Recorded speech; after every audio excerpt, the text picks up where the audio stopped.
Gold, trusted gold buyers. మీరు తాకట్టు పెట్టిన బంగారాన్ని విడిపించి ఈ రోజు ఉన్న మార్కెట్ ధరకు కొనబడను.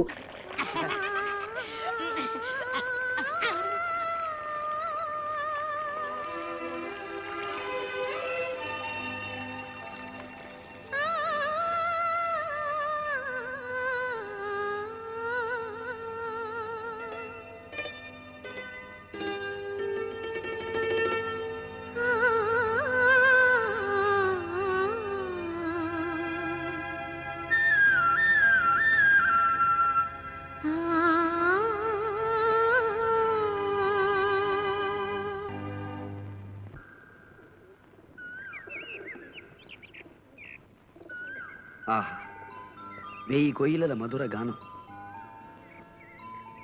అమరకాంతల మయూర నాట్యం, దివి నుంచి భూమికి దిగి వచ్చిన దేవకన్య సుందరి. సుందరి ఎవరు? మా రాకుమారి వెంట పడుతున్నావు? నువ్వెవరో నా తమ్ముడు అటకాయితున్నావా? రా చెప్తా. రాకుమారి. ఎవరు నువ్వు? ఈ వనంలోకి ఎలా వచ్చావు? రాకుమారి.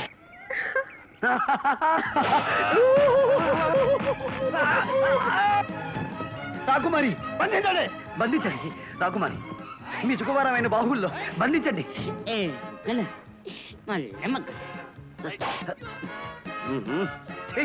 రాకుమారి. ఏంటంట చూస్తున్నావా? పల్లె మొగ్గలు.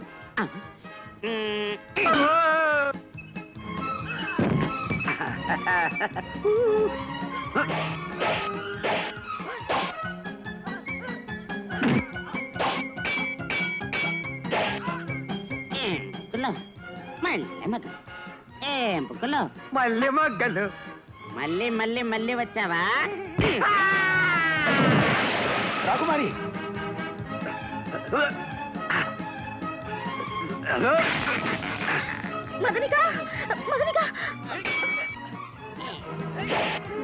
వాళ్ళు గాఢ ప్రేమలో ఉన్నారు. రాకుమారి.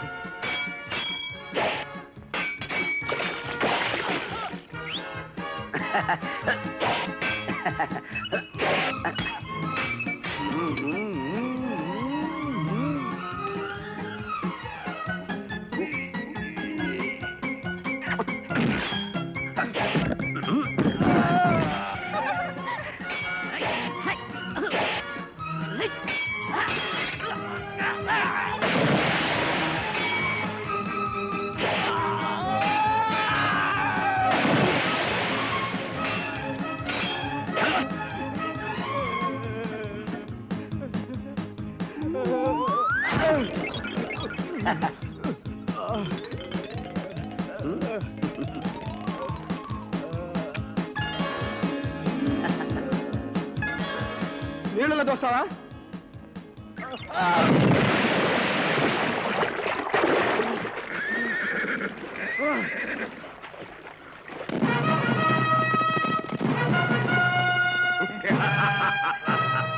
ఆనందభరితము. ఈ కార్తికేయ దేశాధిపతి బ్రహ్మానంద భూపతుల వారి నందనోద్యానవనంలో ఒక సామాన్యుడు ప్రవేశించాడు. ఆశ్చర్యభరితం. రాకుమారి పద్మావతీ దేవిని చూసి ఆమె గానాన్ని మెచ్చుకున్నాడు. సంతోషభరితం. అంతేకాదు ఆమెతో సంభాషించాడు కూడా. వినోదభరితం. అది కాదు మహారాజా. నార్మల్ పువ్వుల మీద వాలే తుమ్మిద పురుగు కూడా వనంలోకి రావడానికి వీల్లేదని నీకు తెలియదు. వచ్చాడు. వస్తే అతన్ని పట్టి బంధించి తీసుకొచ్చి నా ముందు నిలబెట్టాలని నీకు తెలియదు. బంధించలేక అతని చేతిలో ఓడిపోయామని చెప్పుకుంటున్నారా సిగ్గు లేకుండా? అవమాన భరితం. అసలు నువ్వేం చేస్తున్నావు సూరవర్మ? మొత్తం సైనిక బలానికి అంతటికి నాయకత్వం వహిస్తున్నా. ఇది నీకు అవమానం కాదు? అమ్మాయి రక్షణ కూడా తమ్ముడే వెళ్ళాలా? వాళ్ళంతా ఏం చేస్తున్నారో ఎందుకున్నారో నిగ్గదీయండి. ఇంతకు ఎవడవాడు? వీరాకి వీరుడిలా ఉన్నాడు నాన్న. కత్తి యుద్ధంలో కథలు తొక్కాడు. మన సైనికులంతా చిత్తు చిత్తు. ఖడ్గవీరుడు అన్నమాట. ఎలా వచ్చాడు? గుర్రం మీద వచ్చాడు మహారాజా. వాడు వచ్చింది గుర్రం మీద ఏనుగు మీద అని కాదు ప్రశ్న. ఏ విధంగా లోపలికి వచ్చాడు అని. ఏ విధంగా రావడం ఏమిటండి? ఇక మీదట ఎవరు ఇలా రావడానికి వీలేదని చెప్పండి. తెగించొస్తే కాళ్ళు చేతులు కట్టి మీ ముందు పడేయమని చెప్పండి. విన్నారుగా మహారాణి వారి ఆజ్ఞ. మీకు చేత కాదంటే చెప్పండి. అమ్మాయిని అసలు ఉద్యానవనానికి వెళ్లకుండానే కట్టడి చేస్తాను. నాన్న పోనీ నేనే స్వయంగా వచ్చి నీ రక్షణ బాధ్యత వహిస్తాను. సరేనా తల్లి?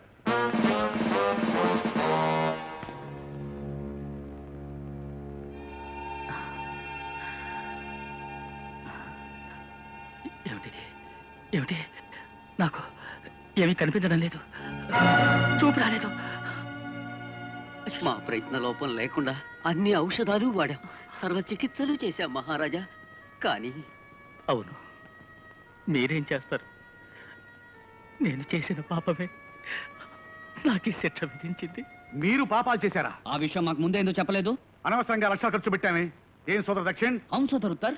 కనుక ఓ జనక్, అనగా ఓ తండ్రి, మీరు కీర్తిశేషులు అయ్యే వరకు హాయిగా విశ్రాంతి తీసుకోండి. ఈ రాజ్యపాలన మేమే సాగిస్తాం.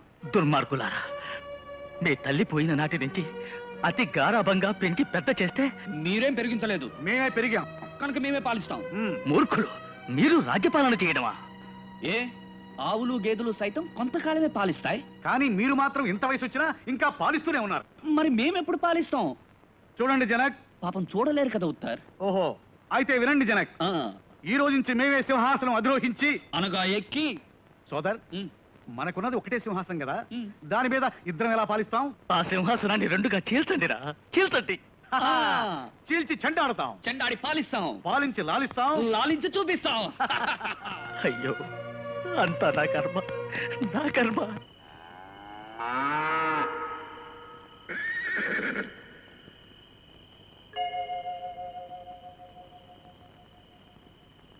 వెన్నెలను వేడెక్కిస్తూ విరహతాపం కలిగిస్తున్న వయ్యారి, ఏమి సొగసు, ఏమి హొయలు. ఏ బుగ్గలు, మెల్లె మొగ్గలు, నీ ముఖం, తీయకుమడి పండు, నీ కళ్ళు, సంపెంగ రేకులు, నీ పళ్ళు, దానిమ్మ ఎంతలు,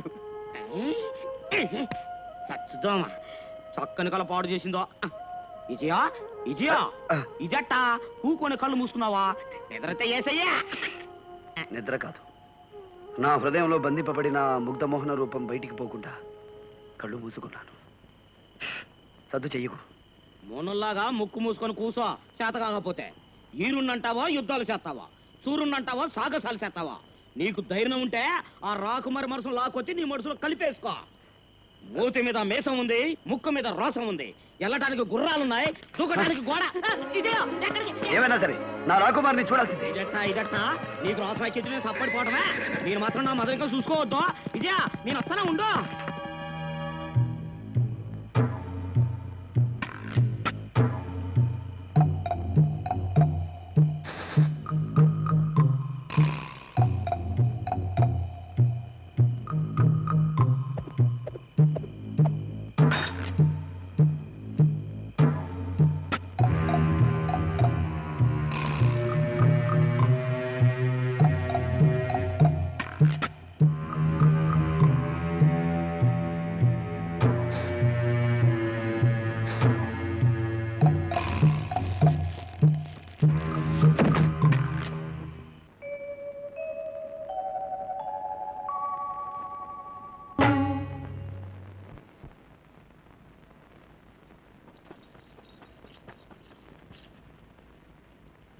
అర్ధరాత్రి వేళ అంతఃపుర గాయకుడు ఎవడెవరా నువ్వు? ఇతడే ప్రభు, వసంతవనంలో ప్రవేశించి కత్తి యుద్ధం చేసిన వాడు. శాబాష్, వాడివా నువ్వు? గానకళలో కూడా ప్రవేశం ఉందా నీకు? అంతఃపురంలోనే ప్రవేశించిన వాడికి గానకళలో ప్రవేశం ఉండదా మహారాజా? అబ్బా, వాణ్ణి మెచ్చుకుంటారేంటండి? ఏం పద్మ, వాడు నీ మందిరంలోకి వచ్చి గాన కచేరీ చేస్తుంటే మాకు చెప్పొచ్చు కదా, భటుల్ని పిలవచ్చు కదా. అసలు మీరంతా ఏం చేస్తున్నారు? నిద్రపోతున్నారా? లేదు మహారాణి, మేలుకునే ఉన్నారు. కళ్ళల్లో ఒత్తులు వేసుకుని కాపలాలు కాస్తూనే ఉన్నారు. నేనే కోటగోడెక్కి దూకి లోపలికి వచ్చాను. ఒక సామాన్యుడు అతి సులభంగా అభేద్యమైన కోటగోడ దూకి లోపలికి రాగలగడవా? ముందా గోడ కట్టిన శిల్పిని రప్పించండి, వాడిని శిక్షిద్దాం. అబ్బబ్బా, వాడు ఉన్నాడో పోయాడో, వాడిని శిక్షించమంటారేమిటండి? ముందు వీడికి శిక్ష విధించండి. మీరన్నది బాగున్నది, నేననేది బహు బాగున్నదని మీ చేత అనిపించమంటారా మహారాణి? ఎంత పొగరుగా మాట్లాడుతున్నావురా, నిన్ను చిత్రవధ చేస్తా.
రాకుమారి, నేను మీకు బందీనే గాని ఆ భటులకు కాదు. వచ్చే శుక్రవారం అదే వసంత మండపంలో. ఉం?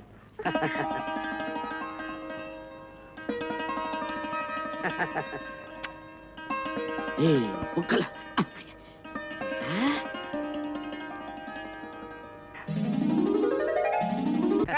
వచ్చేదాన్ని పద. మన దగ్గర లేదు, ఏమీ లేదు. పదకొంటుంటే. పద్మ, ఏమిటి నీ వెకిలి వేషాలు, సైగలు? వాడెవడో, నువ్వెవరు? వాడితో నీకు సయ్యాటలా? ఆ ఆటలేవో నీ చెల్లెలతో ఆడుకో, అది ఆనంద ఫలితం. అంతేగాని ఆ యువకుడితో ఏమిటమ్మా? అందుకే మీతో నేను ఏనాటి నుంచో పోరుతున్నాను. వయసు వచ్చిన పిల్లకి వెంటనే పెళ్లి చేయాలి అని. వింటున్నారా? అందుకే అమ్మాయిని చూడడానికి వరకుమారులు వస్తున్నారు. వరకుమారులా? అవును. చంద్రప్రభ రాజ్యపాలకుడు జయచంద్ర ప్రతాపుడు నేను ఒక వివాహ సందర్భంలో కలిసినప్పుడు వారితో వీమందుతానని మాటిచ్చాను. ఇచ్చిన మాట ప్రకారం పెళ్లి చూపులకు ఆహ్వానించాను. రాకుమారులు వస్తున్నారు. ఏమిటక్క, వేరే ఎవరో రాకుమారులు అంటారేమిటి బావగారు? నేనుండగా పద్మావతికి ఇంకొకరితో వివాహం జరుగుతుందా తమ్ముడు? నీకెందుకు? ఆ భారం నాది. తమరు చెప్పినట్లే సింహాసనాన్ని రెండుగా చీల్చారు మహారాజా. చెరుకు ముక్క మీద కూర్చుని ప్రజాపాలన పేరుతో అక్రమాలు చేస్తున్నారు. ప్రతిదానికి పన్నులు కట్టమని ప్రజల్ని పీడిస్తున్నారు మహారాజా. పన్నులు కడుతున్నారా? వాళ్ళేమైనా దంత వైద్యుల పన్నులు కట్టడానికి? అక్కడి కబుర్లు ఇక్కడికి మోయటం నేరం. ఈ గుడ్డి మహారాజు అది వినడం మహానేరం. మీరిద్దరూ కోటలో ఉండటం మాకు శిరో బాధ. అనగా తలనొప్పి. సేవక్, ఆ మంత్రిని చెరలో పెట్టి తాళం వేయండి. ఈ తాళం కాదు. వదండి, వదండి. ఏమిటి అదృష్టం మహారాజా? ఏమిటా మీ దుర్మార్గం? మహామంత్రిగా శిక్ష వేస్తారా? జనక్, మీకు ఉంది శిక్ష. మిమ్మల్ని అరణ్యక్షేరం చేస్తాం. అనగా అడవి పాలు. అవును సోదర్. సోదర్, జనక్ అంధులు కదా, అడవిలో విడిచిపెడితే పాపం చెట్లని కొమ్మల్ని కొట్టుకుంటారేమో. అయితే ఎడార్లో వదిలేద్దాం. పాస్టులారా, నీకు పుట్టగతులుండవురా. తండ్రిని శిక్షించటం ఘోర పాపం రా. పుణ్యకార్యానికి బయలుదేరుతున్నాం. పాపం మాట ఎత్తకండి. మాకు కార్తికేయ రాజ్యం నుంచి ఆహ్వానం వచ్చింది. రాకుమార్తెతో వివాహ దృష్టి. అనగా పెళ్లి చూపులు. మేము వెళ్లే ముందు మీ పాద పద్మములకు నమస్కరించాలి. అనగా తామర కాళ్లకు. ఛీ, మూర్ఖులారా. వదలండి రా, వదలండి. ఆ మూర్ఖుల మాట మీరు వినడం ఏమిట్రా? వదలండి రా. అవును, రాకుమార్తెని చూడ్డానికి చంద్రప్రభ రాజ్యం నుంచి రాకుమారులు వస్తున్నారట. ఈ మాట అంటారుగా మేము ఎంతసేపు ఇక్కడ కూకున్నామా? విజయ, నీ సంగతి అట్టాకు జరగదు గానే మేమిద్దరం పెళ్లి చూపులు చూసుకుంటాం. మదనిక, ఆ చంద్రప్రభ రాకుమారుల్ని నువ్వెప్పుడన్నా చూసావా? అబ్బే, మహారాజా వారికే తెలీదట. వాళ్ళని ఎప్పుడో చిన్నతనంలో చూశారట.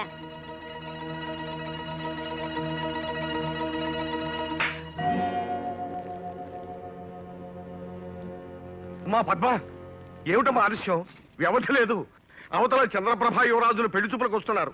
నువ్వు తొందరగా ఈ ఆభరణాలు దుస్తులు అలంకరించుకుని వస్తే గానీ. నాన్న, నాకిష్టం లేదు. వాళ్ళని పిలిచే ముందు నాతో ఒక మాట చెప్పొచ్చు కదా. అవును, చెప్పాలి కదా. చెప్పలేదు. నిజమే. ఒక్క మాట అడుగుతాను, నాకిష్టం లేని పెళ్లి చేస్తారా నాన్న? ఎన్నడూ చేయను. కానీ ఇవి పెళ్లి చూపులు మాత్రమే. పెళ్లి ఇష్టం లేనప్పుడు చూపులు మాత్రం ఎందుకు నాన్న? నిజమేననుకో. చూడు తల్లి, నేను ఎప్పుడో చంద్రప్రభారాజు వారికి ఇచ్చిన మాట ప్రకారం రాకుమారుల్ని పెళ్లి చూపులకు ఆహ్వానించాను. వారు వస్తున్నారు. ఇలా అర్ధంతరంగా పెళ్లి చూపులు రద్దు చేశామని ప్రకటిస్తే అది మన అంతస్తుకి హోదాకి భంగం కదమ్మా. ఈ పెళ్లి చూపులు జరగదై మా రాకుమారికి ఇష్టం లేదని చెప్పి పంపించేస్తాను. వాళ్ళని శ్రమ పెట్టి ఆశ కల్పించడం గౌరవం అంటారా? అసలు ఈ తంతు తతంగం అంతా అవసరం అంటారా? చెప్పండి, చెప్పండి నాన్న. సందిగ్ధ భరితమే.